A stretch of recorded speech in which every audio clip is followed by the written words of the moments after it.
All right, here we are in a place to be. Privileged, fortunate to be getting into it with an underground legend. You like that word legend? It's always weird, man. It's always, It's gotta be, right?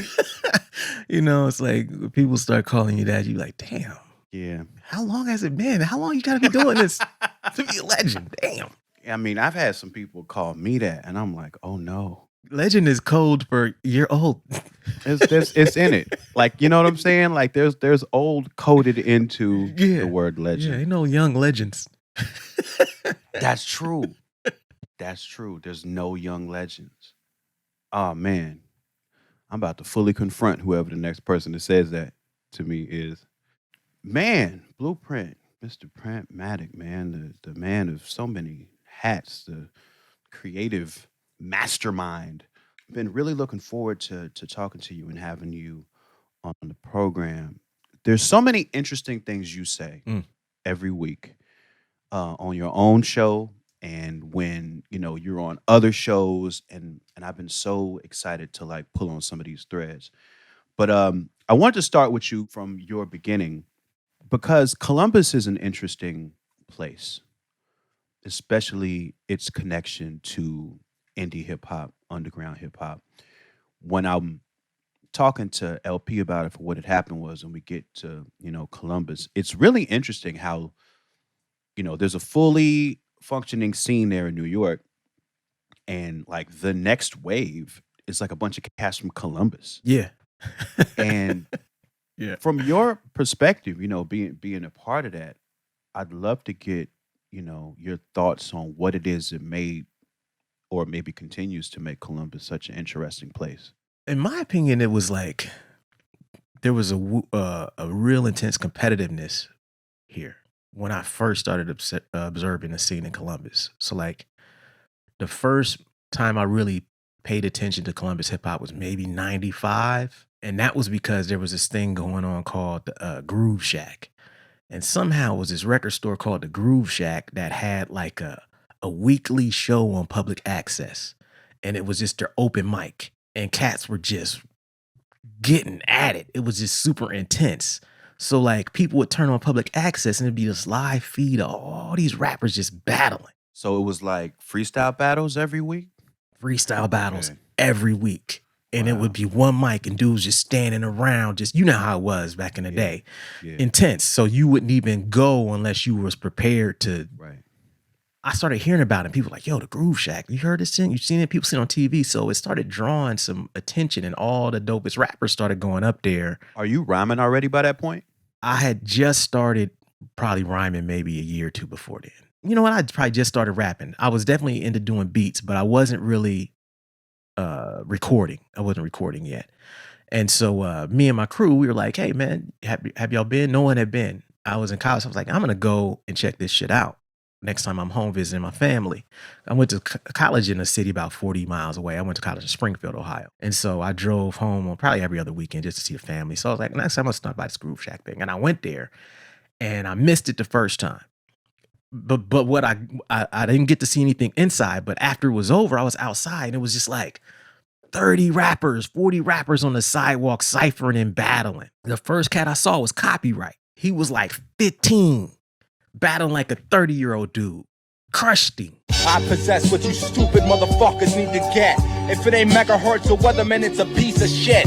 The mic's the worst solution to evenness, cause you'll go through twice the persecution Jesus did. I'll step on stage in a black cape with a whack rhyme about your fat date and how I met your mommy on the chat line. This fool Nelson will put you in the fool Nelson. And then Camus was there. I saw Camus. I was like, okay, these two young dudes are crazy. Okay, get on the flow. I have a strange theory that only insane hear me. Mudslingers clutch their necks, mic with nub fingers. Your hardcore, your smart flow with shows flaws. Leave you on the middle of a flaming asteroid with the ends of your forms looking like some fucking coleslaw. Is this scene? I mean, you mentioned Copyright and Camus already, so that means there's some diversity already happening. Was it like were there a lot of different kinds of people? No. Copyright was like literally the only white dude there rapping, which is how I think he kind of ended up being so dope, was because if you was white and you was rapping in that era, you had to be nasty. You had to be, yeah. You had to be crazy with it. because you was gonna get called every night. You was gonna get tested. Right. Yeah. We was gonna take out all our societal frustrations. And so Copy was that guy, you know what I mean? For a while, he was a teenager, but he knew, he went to like the public schools and he hang around brothers all the time. So he knew what it was. But that is kind of how we ended up that way, always being the dude who was always getting tested. And then Camus, and I was just seeing all these other dudes from these crews. And then I learned about this thing called the Columbus Expo, which was like a yearly event, but it was like Columbus had its own version of Scribble Jam. So we had this thing called the Columbus Expo, and the Expo was basically like B-boy battle, DJ battle, MC battle. Does this predate Scribble Jam? Yes, it does. Okay. Yeah, because Scribble started, I think, in 97. Expo started in 94, 95. Like it was, and you'd go to the Expo. So it was like the one event that every MC from Columbus, every act really looked, because it was pre-Scribble. You go there, be 800,000 people there. Wow. How big is Columbus? I think it's like maybe 1 million, 1.5 million. It's definitely over 1 million population, It's pretty big, but it's like, and so, also, and that's not even counting like the Ohio State University population, which is probably another 300,000 people. You know what I'm saying? So that event was also kind of a part of it. So you got these things. You got this open mic, super competitive thing. You got like this yearly event, and you got all these B-boys and this funnel system where all these heads who are going to Ohio State are coming into the scene from places like Cleveland, Cincinnati. They're participating. There's crews. It's bringing all this energy together. But it was super duper competitive. And that was my first sighting. And even the cats performing. It wasn't a lot of crews performing, but the cats who were performing were dope already. It was a crew called Spirit. They were the first guys I ever saw play a rap show. Like if you imagine like leaders of the new school, how dope they were at performing, this is how Spirit was in Columbus on a local level. They had that level of just like energy, like the Wu-Tang is not even the dopest group, performing almost like living legends, that kind of group energy, except Spirit, they were like dancers too. Okay. So they could, there was like some, like I've heard like maybe like the Far Side used to be dancer too, right? So Abstract Tribe, Unique, yeah. Dancers, yeah. So they would do it was kind of like our version of that. Got you. But they were the pioneering crew, and so I think a lot of that stuff kind of translated. And then like when the Groove Shack thing died, other spots popped up, and then the other spot that popped up was DJ Prism had a spot, Bernie's, a few years later. And then that became like the Sunday night thing, the biggest thing in Columbus, Sunday nights. And then everybody went there. We couldn't even get venues at this point, so we weren't able to get real venues in Columbus until maybe 2002. Okay. After Soul Position. When Soul Position came out, that's when we could move down the street now. Because we were in this shithole Bernie's Club in this basement of a spot, which was, 100 capacity. All the Columbus energy was in there. Nobody played headlining shows because none of the venues believed in our shit yet. Even though we saw this shit cracking, we saw the expo, this is pre-script, we knew that it was some nasty MCs. We were all recording, Prism's crew was recording. By then the Megahertz went to New York, got on Fondulum. And so world premiere in Columbus was just like the biggest fucking song. That was a big moment. Yeah, that was big. You put that song on, knew the words to that shit front to back. It was like the first song people all knew. We don't need gimmicks. Whack ones still ride the bills till they exceed the speed limits. When it's time to rhyme. Did you have a relationship with them? Because I'm assuming at some point in this is when you get fully embedded into the scene, you start battling, you're making music. But what's your relationship with Megahertz at the time? So like the weird thing about us was like me and Illogic and all my crew were originally from Columbus. But me and Illogic didn't start doing music until he moved to Cincinnati and I had moved to Cincinnati. So I was in Cincinnati working. He went to University of Cincinnati. That's when he and I linked up because we met at the expo. We started doing music there. The rest of our crew was still in Columbus, but we were the lead guy. So we were kind of steering the thing from Cincinnati. So we were doing stuff in Cincinnati and Columbus at the time. Now in Columbus, my link with Megahertz came through RJD2. I didn't know Camus. I didn't know Copyright. Obviously, they were like legends. We were joking about the legend thing, but they were young legends. They were young legends at that time. So it was this, we were fans of megahertz. Like when you would see the megahertz and you would see them rhyme and you would see them out battling, it was like, yo, those are the nastiest rappers in Columbus. That was the bar. And they were young dudes. You were like, and they had older guys who mentored this cat. The intellect mentored them on the beats. And so there was a guy named Greg who was in a crew called Brothers Grimm. I went to college with his brothers. It was two brothers and then another brother. And their brother brought me their tape up and I played it on my radio show. I had a radio show in college, like 10 to 2 underground rap mix show. So that's the beginning of the radio voice, man. Yeah, exactly. So I'll be on Friday night 10 to 2 mix show playing Company Flow and Natural Resources and all this stuff at the same time. And so that's kind of how I started meeting cats. I met Illogic because I was booking him at this yearly event I did at my college. And then we went on to Cincinnati together. And then I met the Brothers Grimm cat because I went to school with their brother and I met them. And that's kind of how I really learned who was who in Columbus, through some cats who were already doing it. But when RJ moved back, I think RJ was living in the Bay for a while. He moved back to Columbus, I think in 99 or 98. By then, Megahertz had already put out World Premiere and but then he moved back. So like he was working with them. He was their DJ, but he was coming to his own as a producer as well. So our touring DJ was a guy named DJ True Skills. DJ True Skills in Columbus was kind of like the bridge to everybody. He's who basically got the megahertz to New York to meet Bobbito. He's basically he was our first touring DJ. He had the first record store in Columbus that sold underground hip hop. Nobody would carry our records. He was in a reggae shop. It was called Thieves World, and he had this corner in this reggae record shop where it would just be all the latest, dopest 12 inches in underground tapes. And so that became the hangout spot. He became our first touring DJ. He rolled with us when we started playing shows. And then he was a guy who was like, yo, you met RJ yet? I was like, nah, who's RJ? He was like, RJ in the megahertz, but he been in the Bay for some years. He just moved back. And I was playing True Skills, some of the weird instrumental shit I was working on back then. And he was like, you got to meet RJ. Y'all got to, because y'all the only people doing this weird instrumental shit. And so next time I came home, he took me to RJ's house. And me and RJ sat around and RJ played me what was going to be Dead Ringer. And I played him my chamber music record. Wow. This was all pre-Def Jux. This was all pre-Rhymes. This was like maybe 97 to 98, maybe 98. We were doing this. Yeah, man, that's kind of how my connection came with RJ. But I never had a relationship with Camus or a friendship with Camus and Pete or Copyright because it was we aren't enemies or anything like that. We admired them. We just weren't tight like that. And plus, they were significantly younger than us. You know what I mean? I think it's from the outside looking in. You look at the influx and how y'all did end up being a bridge between Rhyme Sayers and Def Jux. And you see the Columbus and you think, okay, they must have all been kicking it. But inside of the scene, there's so much diversity that's why, I wanted to draw the individual lines. It's funny hearing you tell the story because one thing it reminds me of in the story of independent underground skill-based hip hop, there's this really important factor of like location. So the different spots from Groove Shack to Bernie's and then, your man's store.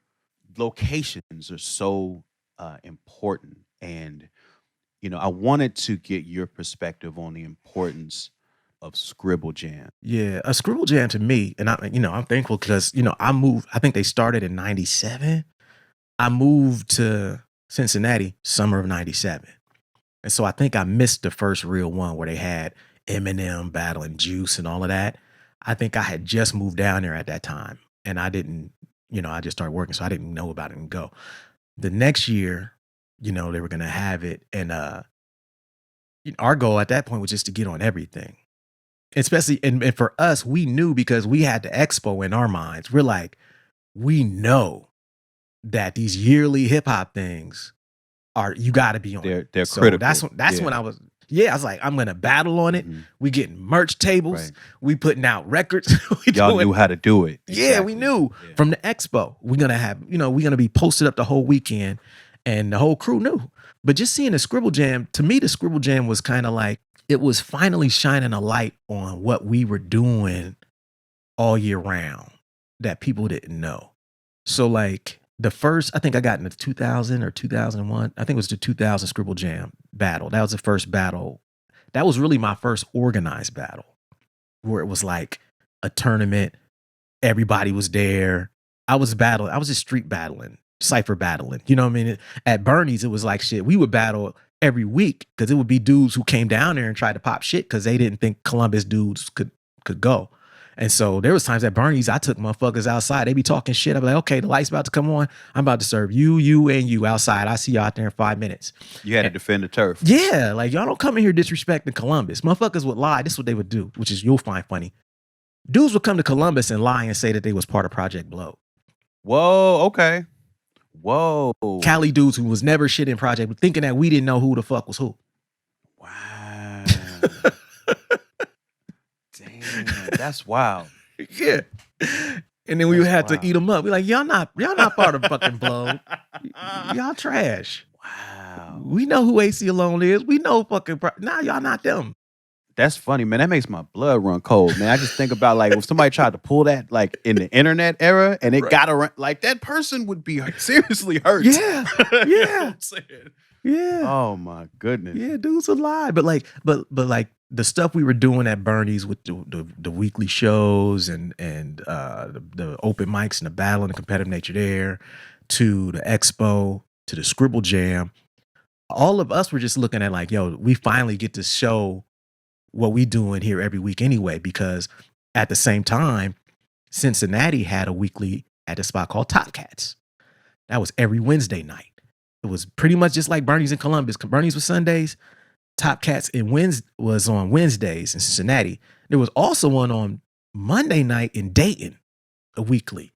So what we started doing, it was a circuit for us. We could do the loop. We would do the loop. Twice a year we play that tour. We hit Sundays and we fill it in with maybe a Toledo or Cleveland, and we would play those weeklies. And since I lived in Cincinnati, my whole crew was from Columbus. We were plugged into all of them. So when Scribble Jam came around, it was like, hey man, y'all gotta we gotta get on this shit. And to me, I think it was important because I didn't know that there were crews like us in every city until I met Adam's family. Mm-hmm. So when I met Cryptic met, I think, on the ATAC message boards. Remember ATAC? They used to sell the tapes. I might have missed that. It was ATAK. I didn't really get on message boards, so like Filler Flavor. Okay. Yeah, this was free Filler Flavor. This was like ATAC was right there. It was all they did was sell underground tapes, West Coast tapes. It was some white cat out, and it was called ATAC.com. He would sell Project Blow and all these crazy just, tapes and shit. And first time I got a bus driver tape, receipt was off of there and shit. And that cat had some message boards. This is pre-hip hop infinity, pre-Filler Flavor. And so one day I was on there talking to cats, and like I remember Cryptic from Adam's family, they just dropped it, The Persecution of Hip Hop or whatever. And I heard something, we were building on that. And then we just became friends. Meeting him and having him introduce me to the whole Adams family crew, and then me introducing to all the Weightless, and then us all just becoming just immediate friends. That shit was the first time I saw like, yo, it's crews like us in every city. This is a whole thing. It's not just us. And so there's a whole network of guys who are doing what we're doing everywhere. And the Scribble Jam to me brung all that energy together. Right. Everybody met everybody. Everybody battled everybody, got experience, made connections. Yep. From there. Yeah, because too, the thing I think some people forget is like, this shit wasn't no genre. It wasn't no lane prior to these bigger things popping up. We was just rapping, and the people would be like, oh yeah, y'all underground. It was an insult. It was pejorative. You know what I'm saying? Like they would treat you like you didn't have no aspiration. Like, oh, y'all don't want to get signed. Y'all making that underground shit, Right, because at that time it wasn't seen as a viable career to do anything except rap on like the highest mainstream level. Yep. So this is becoming a business. You're watching it happen, and you're in it. And you and RJ linking up as Soul Position is one of those early kind of big moments, especially if you look at what the big labels would be from that time. You look at RSC, you look at Def Chucks, Soul Position's very early on in that. How did that feel for you? You mentioned that, you started to be able to do real shows and real clubs after that. Yeah. That came out. But what was it like having a project be out in such an official manner at that time?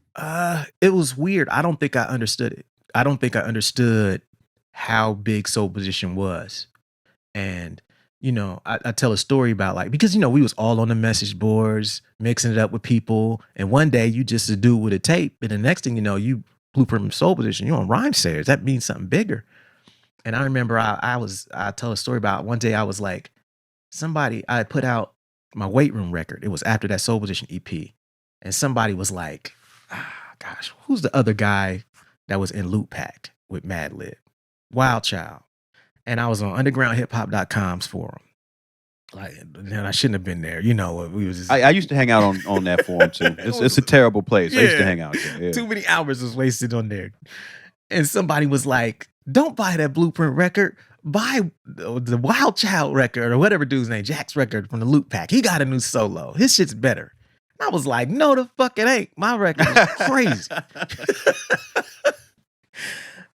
Then it just ended up turning into this thing where then it was me against Madlib, and people are like, and then ultimately somebody told Peanut Butter Wolf, and Peanut Butter Wolf had RJ staying at his house when RJ was on tour, and Peanut Butter Wolf asked RJ, what's up with Blueprint dissing Madlib like that?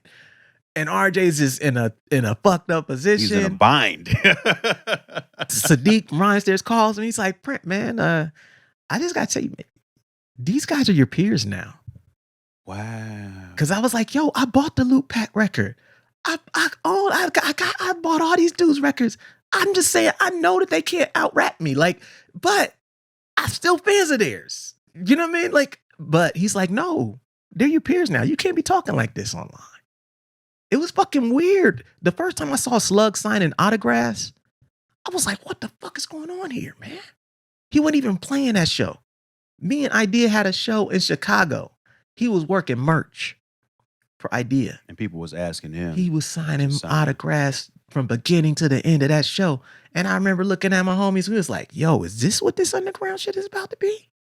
This is crazy. It's 500, 600 people here. How long did it take for you to embrace that change? Because it's one thing to hear it, right? Like, you're no longer just in this community as a participant and a consumer. You now have a different position, no pun intended. How long did it take for you to embrace that?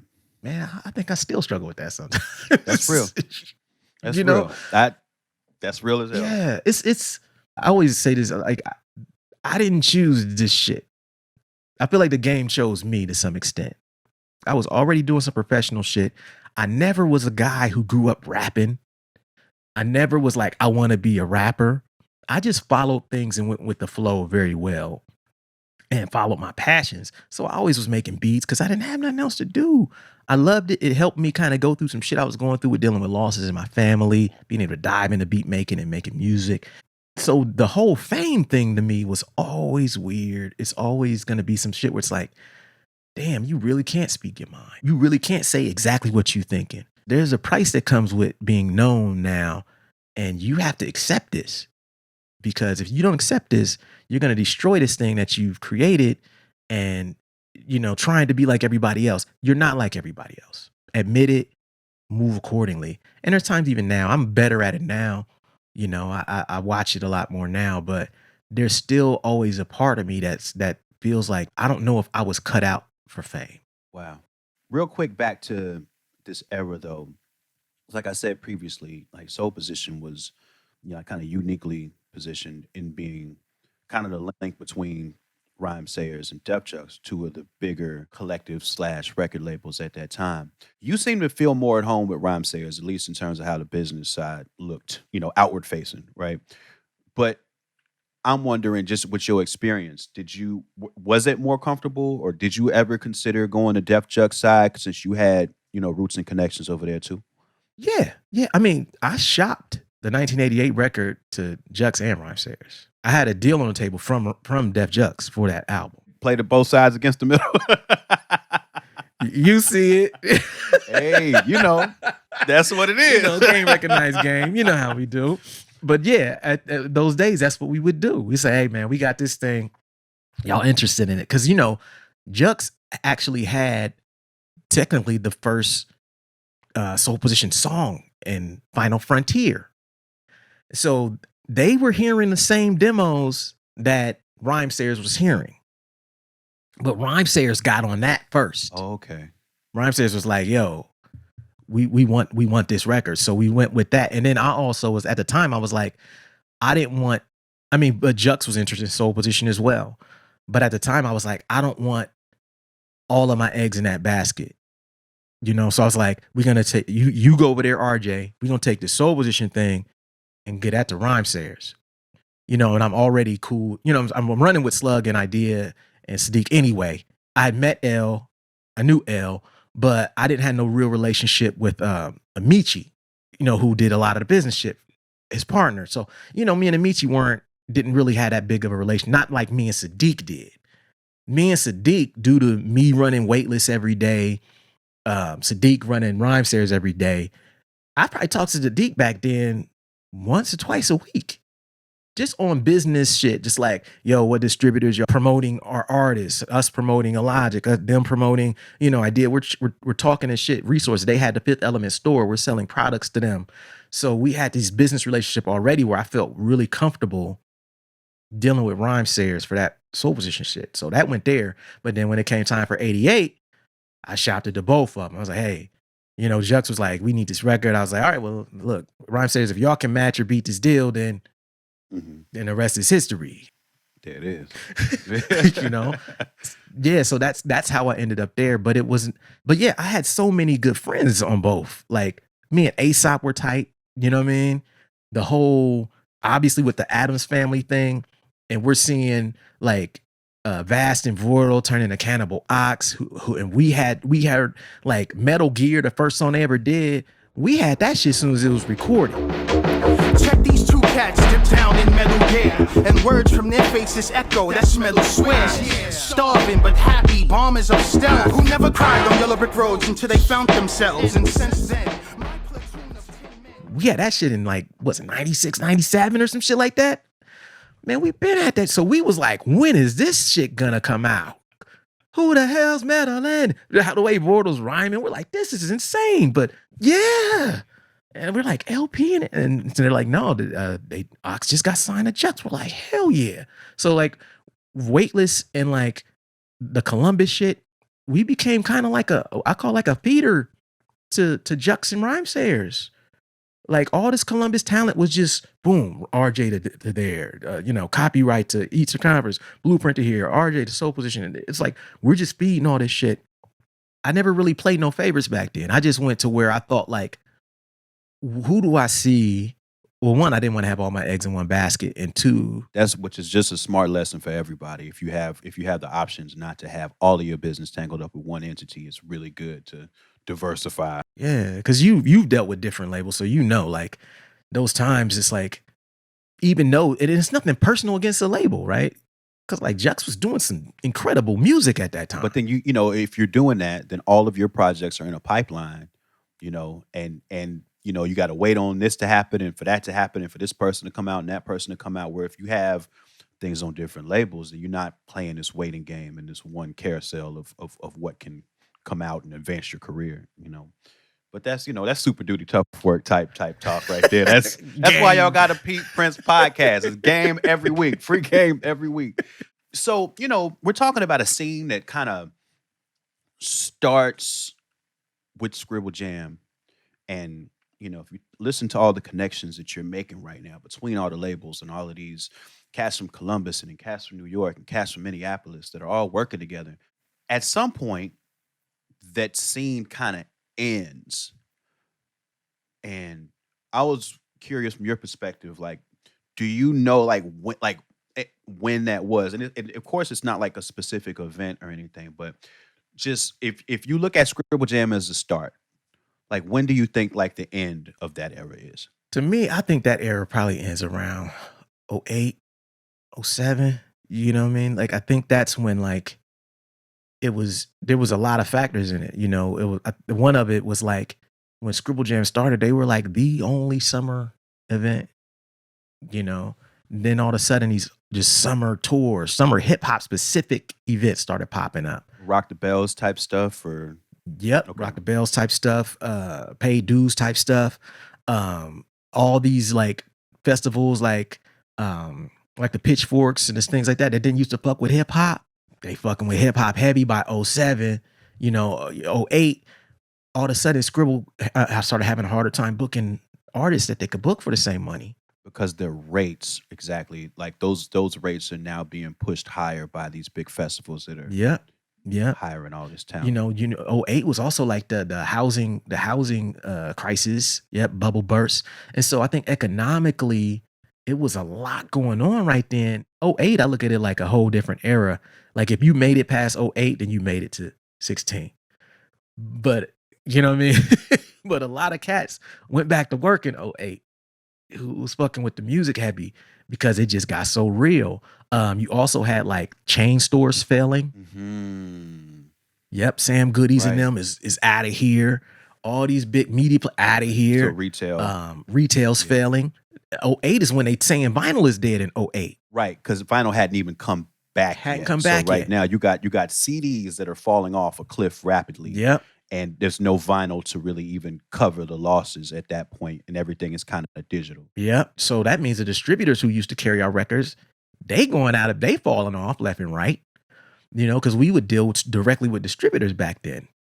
And, you know, every year somebody else was gone. Like all the one stops we dealt with, maybe 2 or 3 Ohio only one stops. And one stops are basically like hubs for distribution of music back in the day. Right. They were like where you take your product to get it properly pressed up and placed in retail stores all around the state. Yep. And so we had 1 or 2 really good one stops in Ohio. They were gone by '08. The distribution game starts changing. People who we sold records through in '08, why y'all are trying to order 300 more records? Y'all didn't pay us. You didn't pay us for the first. That's not gonna work. They like, sorry, man, it's tough right now. Can we just get 300 more records? We're like, nah, man. Right. This ain't it. That's not how math works at all. No. Like because I was like, yo, just send us back the first 300. They like, we can't. They sold. We're like, oh shit. Well, then that Yeah. means You gotta pay me. Oh, So like, man. it was weird. And then you couple that with like the shift in the media, and that was a big factor. Like this is when the media went from, you know, underground shit is fire to Dipset. I had a question about that too, because I heard you talk about that on Can't Knock the Shuffle, and you had some really interesting points about how that changed. And I guess, man, you were in a position to really feel that, right? Yeah. Because these writers that were championing your stuff suddenly turn. So operationally for you at that time, are you using PR to try to get stuff pushed? Yeah. We had publicists every record up until about '08. That's when I was like, I had to start taking a break from it because, you know, I mean, man, $1,500 a month for somebody back then, and the press is shitting on you. You might be like, this got to change. So that's when I started changing the business model.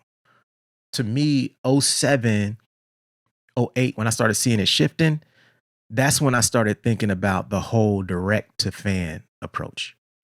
And so right around '07, '08, that's when I was like, you know what? I think that this retail is dead.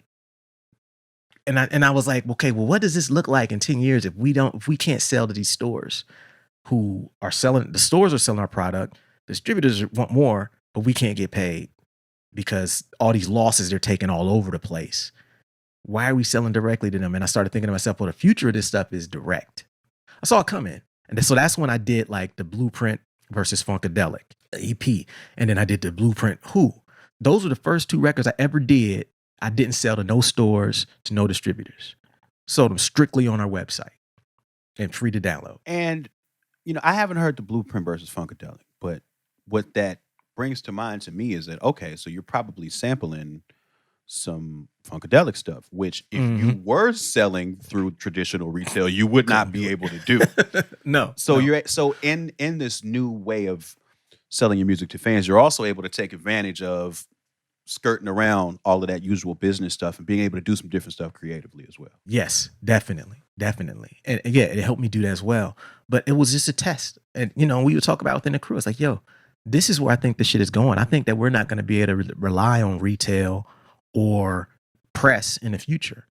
But I think what we have to do is just start working on investing in this, in our website, investing in maintaining our mailing list, investing in just having products and going directly to fans, and maybe we don't make what we'd have made, or maybe we don't sell what we would have sold, going through all these distributors, but maybe we can make more if we go direct. Because you get a bigger percentage too. Bigger percentage. Nobody. That was the first projects I ever did where there was no middleman.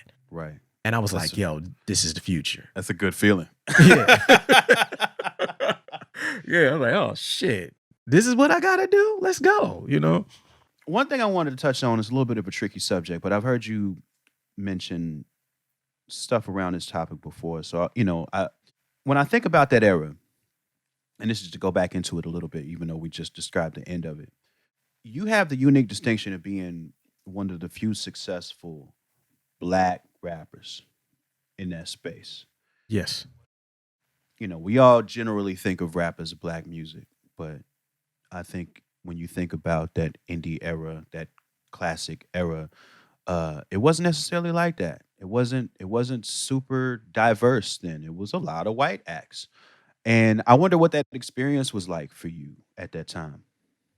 It was kind of weird, but you know what I actually think, man? I think my experience in corporate America kind of prepared me for that. Cause I had worked 5 years as a senior system analyst before I even did this shit for real. I knew what it was like to be the only Black dude in the room. I went to a predominantly white liberal arts college, 2,000 students, 200 Black students. You know what I mean? I knew what it was like. I knew how to navigate it. Now, granted, college prepared me, and which is why I went to that college, because granted, I went to predominantly Black high schools, predominantly Black. Like my neighborhood now is like 95, 99% Black. The other 5% is probably white and Mexican. I know what it's like to wake up every day and not see white people, not think nothing about it. But then I went to college, it was the opposite. It was like you beat in the class and they'd be like, so what do Black people think about this, Al? You'd be like, why y'all looking at me? Like, oh shit, I'm the only motherfucker. Oh shit, that's why y'all looking at me. I'm not used to this. Why are you asking me? I don't know what Black people think about this. You know what I mean? I know what I think about this shit. And now you got to speak for everybody. Yeah, it's different. It's different. It was like, oh, the first week of college. Now that was shock. That was straight up shock. Like the first week of college was the first time I ever sat at a desk and like legit looked down at my skin and was like, oh, one of these things is not like the other. Right. I was like, oh, this is some other shit. I don't know if I'm ready for this. This is different. So by the time I got to underground rap, it was more like an extension of what I saw in corporate America, what I saw in college. And so I think that's why I never got pissed off about it. I just accepted it for what the fuck it was. But there's definitely some things you got to come to terms with. You know what I mean? I think it's tricky, right? Because when you think of corporate America, even when you think of public education or college, those two entities aren't generally thought of as culturally Black. Where hip hop traditionally, even though it was a young genre, was. So it feels a little trickier for it to feel corporate in a space that was very Black. So I imagine it was like when you say there were things you had to come to terms with, I'm sure that was part of it, right? Yeah, that's part of it, definitely. Like, because you're like, is this what hip hop is gonna be? I mean, and then you know for a fact that there are certain fans. So like Dibs and them would tell me about when just dudes would come up to them and be like, yeah, man, thanks for holding it down for the white boys. You know what I'm saying? Would say that shit to them. Wow. You know what I mean? Yeah. And sometimes they would get pissed off about that shit. Like, nah, man, that's not why we doing this shit. We just trying to be dope. They would be like, nah, fuck you, But I always looked at it like there's gonna always be something that the fans who are there for that will never fuck with me for. So like the more you have a genre or a period of time where the predominant faces of it are white, the more likely it is that you're going to have people who come there for that reason. Not just the music. They're like, yeah, not just the music. And I'm not saying everybody is, but you're going to have a segment of that crowd who's just like, I just want to see some white boys be dope for once. And you can't fight that shit. Like if you You can't beat it. You can't fight it. You got to accept it, because the moment you start getting pissed off about that, that's the moment when you get bitter and jaded, and it pisses you off to even be in those fucking environments. And so I accepted early on that there's going to be certain people who don't fuck with me because they don't come here to see a black man kill shit. There's people in the crowd, they just come to see some dope shit. But you got some people who come here specifically like, yo, this is when I get to get my white rapper fix. Right. Because they wasn't getting it on MTV and BET unless, other than Eminem. Right. They come there for that. And so when they see me, it's gonna be a lot of this. Damn. Hurry up so he can get this white boy shit. You know what I mean? Wow, man. I mean, I see remnants of it to this day. And when I have done shows with, an Atmosphere or an Aesop Rock, and these are people who don't encourage anything like that at all. But you do still see remnants of them little pockets of people who was like, I didn't sign up for your ethnic diversity seminar. Like, I'm not here for that. No. Oh, you're like, look, we know y'all can rap. Let the white boy get some. You know what I mean? I want to move into talking about your pod. When I started Stony Island Audio with my partner Jason, who passed away, rest in peace, Jason. Rest in peace. You were the first show I brought to him, even before I had started. What had happened was, you were the first show, because I'm like, man, I love what Blueprint and Illogic are doing.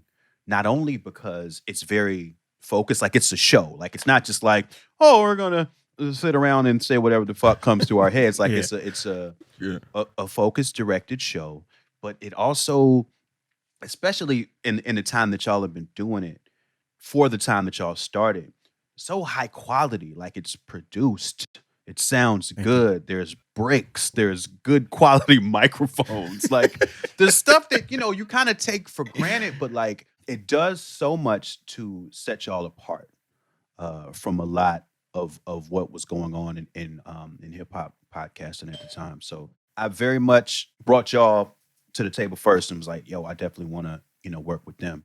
I think it's amazing just for you to be who you are and have had the experiences you've had, and being in rap music, which is one of the most honestly ego-driven exploits that you can possibly do in life, is to be a solo rapper. You know what I'm saying? Right. And in such an ego-driven landscape, what was it that made you want to give wisdom to other creatives rather than hoard it, which is what the ego would usually do? I think it was just realizing early on, like years before we started the podcast, people would ask me, "Bro, you need to do a podcast. You should do a podcast." And I was like, "Man, I don't got nothing to talk about." And I think I felt like I would have to always talk about myself. Like you're saying, that ego thing, oh, I'll do a podcast and I talk about me every week. I thought that was whack. I was like, I don't want to do that shit. Like, listen to my records if you want to hear me on some me shit. I was like, if I do it, I realized it in myself that I'm more likely to speak about myself in terms of experience to help others. I'm okay with, I just don't want it to be a blueprint. I was like, well, maybe we need to help artists. And I started thinking about like what I struggled with when I was starting out. And the biggest issue I had about that era we started in was nobody would help nobody. And still, for the most part, it's very much like that. It's so hard to, I tell people all the time, quick sidebar, I tell people all the time, the most important thing that ever happened to me in terms of having a career was me embedding myself in Project Blow, not for the craft part, not for the skill part, but for the business part. Because my OGs, AC Alone, Abru, Bus Driver, they taught me about the business slowly but surely because I was willing to learn. So I was able to like be an apprentice. Like I would go to their shows and sell merch. And then, I would be in the office while they're calling different retailers and placing records. So I would figure out how to do that and like take stock and count and all of this stuff that it really took for you to have a realistic idea in your mind of how to make a career of this. But for the most part, like you said, that's not how people act. No, not at all. And I would notice that when I would be at shows and I'd chop it up with artists, and they would ask me, saying, "Oh yeah, this how you do this." And they would be like, "Damn, you really gonna help me like that?" I'm like, "Why not?" Like I hate the fact that no one wanted to tell me how to do this shit when I started. Like no one wanted to tell me what records were good records. Producers were worse than that. No one to tell me where to shop, how to dig, how to chop samples. Like people will get offended if you asked them about some drums back then, or how to get this sound, or how to get that, or what machine they used to make a beat. And I was like, yo, that shit was whack. Like what it allowed people to do is like they got to use like exclusivity, as they were successful because they had some exclusive shit, not because they were the dopest all the time. Right. Just because didn't nobody else know how to do whatever it was they were doing. Yeah, it's bullshit. And I'm like, yo, this era now, tell people what the fuck is going on. So the sooner people know what the fuck is going on, then they can compete on whether they're actually good or not. We'll know who's who when all the information is out there. And so I try to just help motherfuckers. It makes me feel, it inspires me to do it every week, because it's like, yo, literally every week I'm doing something different that might inspire a different episode. And I realize it's easier for me to draw from these things than to try to come up with something that's about me. So I'm like, man, why don't we help artists? And I felt like that was the easiest path. I was like, at the time I was like, I don't know if I'll ever make money podcasting, just because I'll have to talk about current events in hip hop. And I was like, I don't want to do that shit. I don't want to be, on some gossipy shit.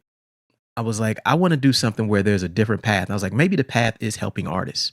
Maybe I'll be writing books. This was years ago, 5 years ago. I was like, if we got on this path where we help artists, maybe I'll write some books or do some shit like that, or coach and consult. And that's the path that we went on. And that's the path that I think really helped us stand out. And so when we first started doing it, people were a little weird about it. But the more we did it, now our audience really, really looks forward to it and respects it. What's the biggest benefit of it for you, or if there are any, for you as a creator sharing wisdom? Does it bring in you something to do that? Yeah. You know that saying, they say you never, if you want to learn something, learn how to teach it. That's what it's given me. So the fact that we talk about these topics every week, it actually helps me primarily, more than people know just listening to it. I think about problems that I'm facing or other artists face, and I force myself to sit down and put myself into solution mode. Right. Every week, here's how you handle it. Here's the factors. Here's how you get past it. So I was sharing it with the audience, but it had to be done for me first. You had to do it internally before you present it. So you're working through problems actively every week. Yes. Wow. And so it's been a gift to me, because it's made me more efficient. It's made me take my time more seriously. It's made me look at my problems not as like specific to Blueprint problems. Like, oh, Blueprint, you the only person got to deal with this shit. It's like, nah, man. You do certain topics on here, and I find out very early, like, yo, the feedback lets me know there's a lot of pain points that artists have that we talk about, and that's why it resonates. But it starts with like me being willing to be like open and honest with myself about like solving these things as I go through them. I'm curious if there's any boundaries with you and Illogic of what y'all will or won't say on the show. So I know sometimes y'all do album reviews and artist critiques. Yeah. And that can put you in an awkward position, because sometimes you might be talking about somebody you know. Yes. And I'm wondering, like, what are the boundaries like? What is that like when you navigate it? We do have rules for like speaking on music. And the rules for that is more like, you can't say nothing nice. Try not to say nothing at all. You know what I mean? So That's a smart one. Yeah, That's a smart one. We say more by not reviewing certain albums than we do by reviewing them. It's like, if we ain't reviewing it, it's because we don't want to say nothing that's get us in trouble. That's real. And that kind of goes back to what you were speaking about earlier with the accepting the fame thing. See, yeah, in the past, I would just say what the fuck I felt. I'm like, I can't be a fan too, And then I realized, like, no, the rules are different for you. They are. You have a platform, you have a career, you have, social media numbers where there's a freedom of anonymity, a freedom of just being somebody who's a consumer that you no longer have. Yeah, I know why KD got the burner count now. I get it. Oh man, one of my favorite things in internet, in social media, in the social media world, is that Black people call them burners. and white people call them sock puppets. Sock puppets. I never knew that That's shit. amazing. Yeah, they call them sock puppet accounts. Sock Like puppet that. account. That I love that. It's funny that as you know, hell. like these sorts of phenomenons happen and they get defined different ways. Like Sock that's puppet account. sock puppets. What the fuck? How the hell they get it? I mean, I get it, but it's just hilarious. Like, yeah, man, It this is. is me. KD This is would- not really me. Right. Hey, what do you think? Al hates that. Hey, I didn't say that. Be quiet. Sock puppet. Yeah. I see why people do, because they want to express themselves honestly, and they can't. They do. They can't. They do. And I think, for sometimes when I think about social media too, I wish that there was like we had a different designation for some things that we put out there. Because some things aren't, like, we're not always in our right minds. You know what I'm saying? And sometimes we just gotta get a thought off that's insane. Like get a thought, like, and I think it's because of the uniqueness of where we end up because of these creative risks that we take. Like sometimes you might get a thought that like, yo, all of my followers aren't gonna understand this, but I need to say this. I need to get this out of me so I'm not sitting here chewing on it, And I wish that there was another distinction that we could make on our accounts for like, no, this is so I won't lose my mind. This is not to be taken the same as everything else. And it's not for debate. It's not. That's the thing. Like, It's not. I don't need you to qualify it. I don't need you to add no sauce to this shit, to For flip it real. and say, no, I don't need you to point out no exceptions. That's Just real. shut the fuck up and let this shit cook. This is it. Let it. Right. Let it live. Yeah. Just let it live. Yeah. I think that's kind of like the songwriting process though. Right? Like, isn't the songwriting process very similar where we just have all these crazy shit that pop in our mind? It's like we have to sift through them, write them down, decide if they're worth keeping. Exactly. It plays out on social media very much like that, but people don't know. That's why we're misunderstood. We don't need feedback on everything we fucking write, or it's like, yo, I just needed to say that shit. Right. The end. Move on. I'll talk about something next tweet. Right. There's a tweet directly underneath this. Right, keep going. Right. Exactly. Just keep it pushing. Yeah. That's funny. We're wrapping up here, but one thing that I felt like, I could really get into it with you on and wanted to really get your mind on was this topic of accessibility. I've heard y'all on the pod talk about the power of having mystique, especially when it came to Doom. Like I heard, y'all really kind of laid it out, and it's so smart. And I always think about that too, how these days, especially the currency that comes with creating a mystique is like immeasurable. But I didn't do that. Yeah. I didn't take that path. You know what I'm saying? no. You didn't take that path.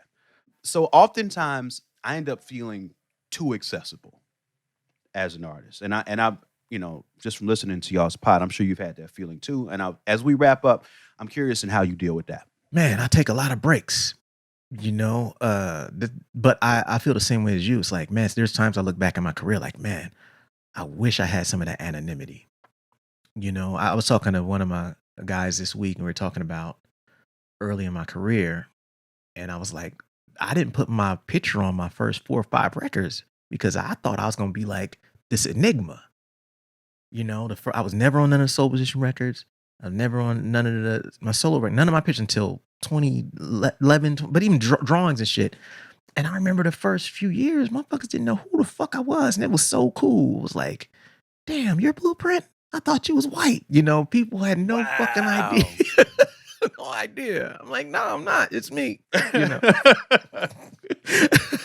But I look back at that and it makes me feel good about like, yo, everything ain't for everyone. We have to accept as part of this job is being accessible, being a public figure.